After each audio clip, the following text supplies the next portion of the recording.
kampanye NU di Pondok Tebuireng, saya ikut, bahwa pulang, saya ikut pulang. Ini. Jadi saya, alhamdulillah saya sudah berjanji, saya memang ya NU dan NU-nya ya Wahabi.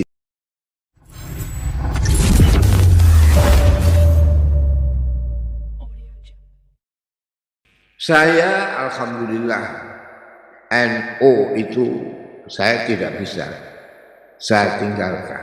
Ini adalah tinggalan dari siapa yang kita kholi. Pada setelah Wahabi membongkar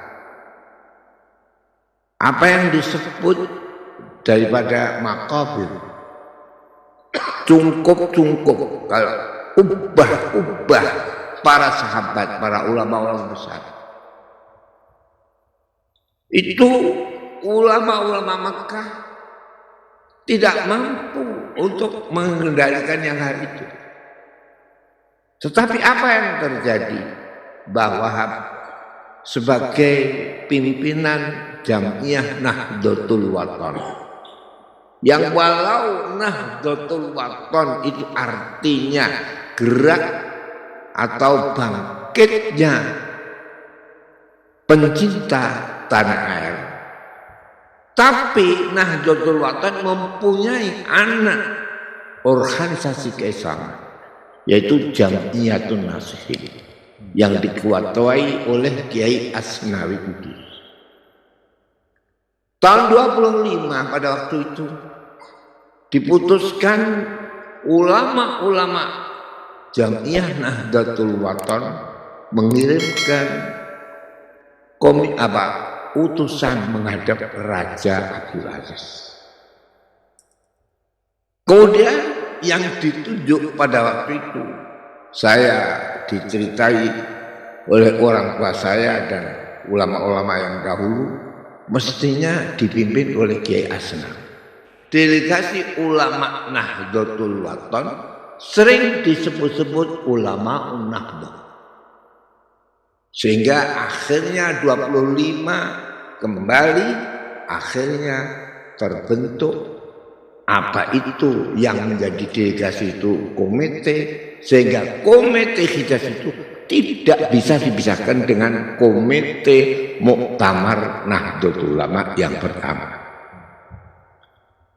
Jadi 25 datang pakai kapal, belum ada kapal terbang. Datang Januari akhir, tanggal 27 atau 27. Dilangsungkan pertemuan ulama-ulama dan itu dianggap sebagai muktamar pertama Nahdlatul Ulama. Penutupan muktamar tanggal 31 Januari dengan kesepakatan para ulama yang dipelopori oleh Kiai Abdul Wahab, yang pada waktu itu ada menjadi sesepuh dan panitia utama. Semuanya tidak satu pun ulama tidak memilih aklamasi suara yang satu memilih Mbah Kiai Hasyim Asy'ari sebagai Rais Akbar dan wakilnya adalah Kiai Fakih Masku Mambang. Apa itu? Sebab itu ini ya, saya tidak bisa. Sebab muridnya Mbah Kiai Fakih Masku Mambang itu yang paling utama adalah ayah saya. Pondok pertama sampai menjadi besar, ayah saya menjadi murid Kiai Fakih Masku Mambang. Sehingga apa yang terjadi bahwa itu ayah saya tidak bisa segala apapun gerak-gerik Mbah Wahab itu yang diikuti. Sampai pada akhirnya bapak saya madrasah saja itu dahulu dinamakan Madrasah Nahdlatul Wathon. Itu madrasah yang ada di Pondok Sari. Dan saya ganti sekarang Ghazaliyah sebab mengingat siapa yang mendirikan pondok adalah Kiai Ghazali.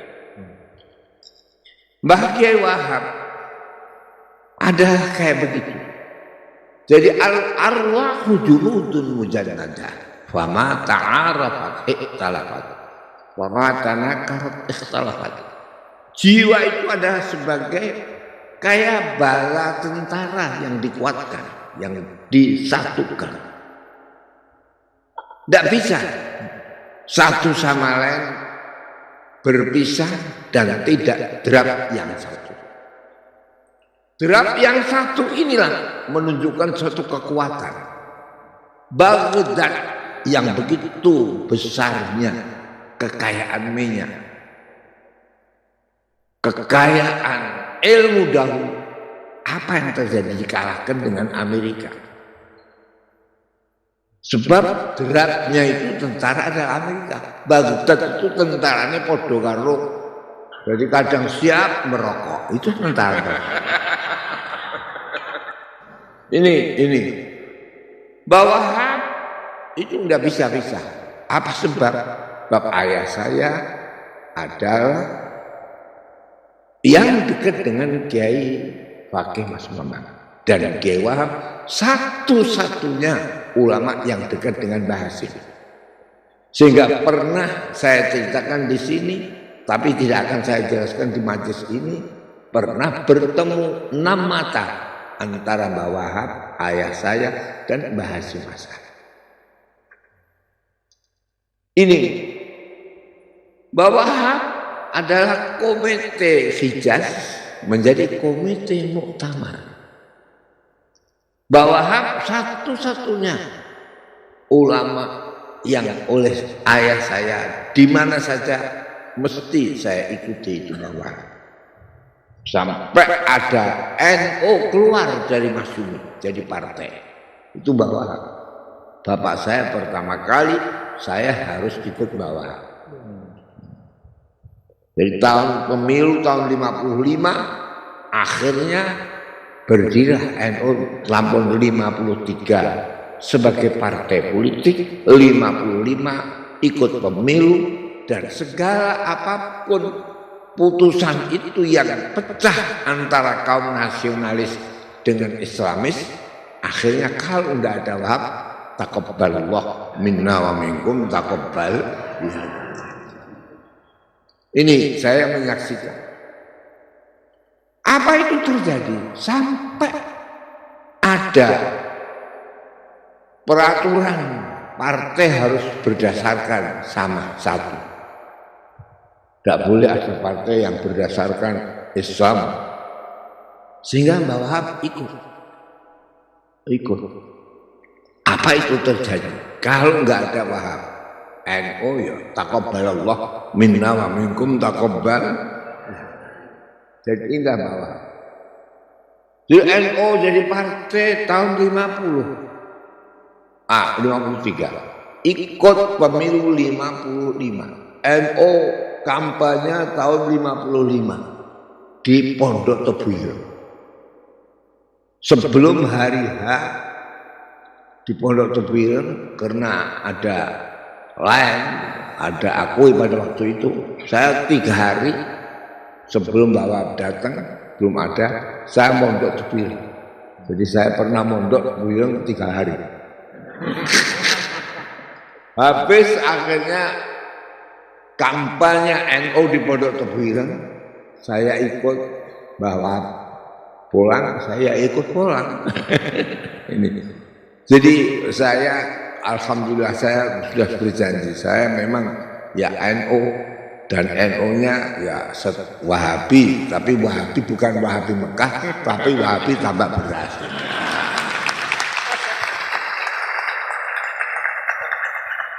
Saudara-saudara sekalian yang saya hormati, kita mengetahui umat Islam sesudah Nabi itu siapa yang menjadi panutan? Adalah ulama. Ulama itu tiap 300 tahun berubah. Ini harus diketahui. Kalau 300 zaman sahabat, tabi'in. Jadi 300 tahun. 300 tahun ini akhirnya berubah 400. 400 siapa? Waktu ada perubahan itu Abu Bakar Al-Baqilan. Jadi ulama-ulama yang dahulu lengkap. Pertama kali mujaddid Islam adalah Umar bin Abdul Aziz, menghimpun antara Quran dan hadis. Jadi kalau waktu zaman sahabat hanya Quran ditulis, tapi waktu tahun 200 Quran dan hadis. Sebab tidak ada apa yang diucapkan Muhammad, in huwa illa wahyu yuha wa ma yantiqu 'anil hawa in huwa illa wahyu yuha. Ini tahun 100. 200 berubah. Apa itu perubahannya? Tidak cukup hanya Quran dan hadis. Sebab agama ini tidak hanya kepada hanya bangsa Arab, tapi agama Islam merambah ke Asia Afrika banyak yang masuk. Mulai dari lautan Atlantik sampai ke India. Apa itu? Akhirnya dihimpun jangan hanya Quran hadis, tapi harus mempunyai 4 pilar. Yaitu zaman Imam Syafi'i, yaitu Al-Quran, hadis, ijma' dan qiyas. Sehingga Quran, hadis, ijma', qiyas ini jadi pokok. Apa sebab? Ya memang harus segala ada 4 pilar. Kalau nggak ada 4 pilar, Indonesia hancur. Jadi 4 pilar. Karena inna awwala baitin wudi'a linnas lallazi bi Makkah. Pertama kali bangunan yang dibangunkan oleh Allah pada masa adalah Ka'bah. Ka'bah itu mempunyai 4 pilar.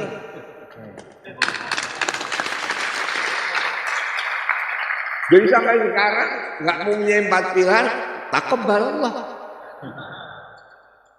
Kebaikan daripada ulama. Ulama tidak bisa berdiri sendiri. Harus ada ulama, harus ada fuqara, ulama, umara. Ulama, umara tidak bisa berdiri sendiri. Harus ada aghniya dan fuqara. 4. Jadi ilmu ulama, adalatul umara, sakhawatul aghniya, du'aul fuqara. Oleh karena itu kadang-kadang ada istighosah kubur ora patek mandi, mergo fuqaranya ini yang kurang. Di dalam agama Islam fakir tidak berarti fakir. Artinya orang yang butuh harus dibantu. Pegawai juga harus dibantu. Kalau nggak dibayar ya taqabbal Allah. Pekerja. Tapi semuanya cukup. Kecukupan ini kalau dilaksanakan juga 4 pilar. Dalam ayat Al-Quran apa itu? Walitukmilul iddata walitukabbirullaha ala ma hadakum wala'allakum tashkurun. Pertama kali bahwasanya Islam itu mengutus Allah kepada Nabi adalah bulan Ramadan. Jadi Ramadan ini bulan yang suci.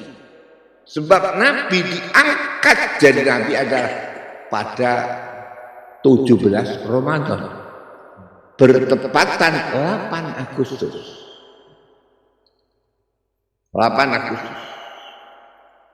Sama dengan kemerdekaan. Jadi kemerdekaan ini saya berdoa harus diketahui. Tidak bisa dipisahkan antara Ramadan dengan apa? Anehnya kalau satu Rasul nuzulul Quran Iqra bismi rabbikal ladzi khalaq 17 Ramadan 8 Agustus. Tetapi kalau proklamasi dibalik 17 Agustus 8 Ramadan. Saya bisa ingat. Usia saya juga 17 tahun pada waktu itu.